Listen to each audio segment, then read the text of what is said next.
Here's a quiz. What's the tallest dog in the world? One of America's favorite cartoon dogs, and a dog that was thought to protect people from ghosts. That's right, the Great Dane. They're called like the Apollo of the dog world, and they definitely deserve that name. They're beautiful. Powerful and athletic, yes. But the Great Dane's calm disposition has led the gentle giant to be called world's largest lap dog. I had a client the other day with his Great Dane, I kid you not, sitting on his lap in the waiting room. But the roots of this breed are anything but warm and fuzzy. First of all, they're not really Danish. It's interesting that their name is Great Dane when their origins have nothing to do with Denmark. They're actually a German Mastiff. I'm stumped. I'm not sure how the name Great Dane came up. While no one really knows how the English name of this dog came to be Great Dane, the breed is part of the Mastiff family. Asiatic tribes likely brought Dane-like dogs to Germany in the 5th century. There's evidence of dogs resembling the Great Dane in ancient Rome, Egypt, and even China. The breed we know today was developed in Germany about 400 years ago. They were bred in Germany to hunt large prey, to patrol estates, and they were even used as war dogs. It's a Mastiff that's mixed with a Greyhound. I think sometimes people forget that underneath all of that calm is still a very, very large guarding dog. The breed was also ascribed mystical powers in medieval times and was said to protect against evil spirits. The Great Dane is a magical animal.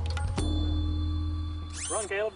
Over the last 100 years, the aggression and prey drive that made the dog such a sought-after hunter have largely been bred out of the breed. Today's Great Danes prefer the couch to combat.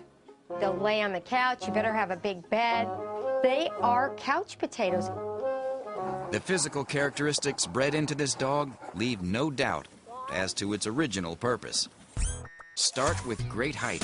It's just a gigantic beast. We're talking about paws that are the size of a man's hand, fully splayed. The Great Dane is one of the tallest dogs, along with the Irish Wolfhound.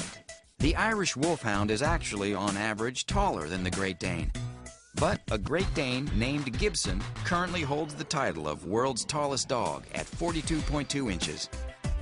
While its cousin, the English Mastiff, is the heaviest dog at 150 pounds or more, the Great Dane is no pushover. In fact, they like to do the pushing. A lot of Danes tend to be leaners. They tend to be like Dobermans, dogs who like to step on your feet and kind of lean on you. Most of that height comes from proportionally long legs. As big as they are, they're just so beautiful to see because they're not clumsy. They're very graceful when they move. The head of the Great Dane is unmistakably Mastiff-like. The top of the skull is almost exactly parallel to the large snout. This gives the dog a regal appearance. The Great Dane is one of the most varied of all breeds. They can weigh anywhere from 120 to 200 pounds, and there are 6 coat color varieties. For the most part, they do well almost anywhere, but Danes do need space. This isn't a dog that you cramp into an apartment. This is a dog that needs to stretch its legs out every single day. Its large size makes it critical to train this dog early. The Great Dane is a short-haired dog, so grooming is no sweat. As easy as hosing them off and sponging them down. Unfortunately, health problems abound. This breed has one of the shortest life expectancies of all dogs at 7.5 years.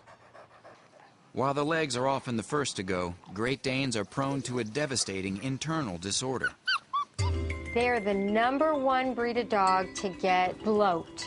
It's the #1 reason why a Great Dane dies, and that's unfortunate because you get such a close bond with them. Bloat can occur when a dog with a full stomach engages in heavy activity, like exercise. Great Danes, along with many other breeds, have stomachs that are not attached to the rib cage. During heavy activity, the stomach can flip, blocking the intestinal tract. If not treated immediately, bloat is extremely dangerous.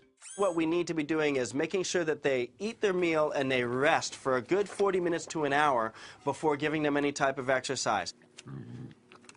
Despite the health concerns, these dogs fit in well with families.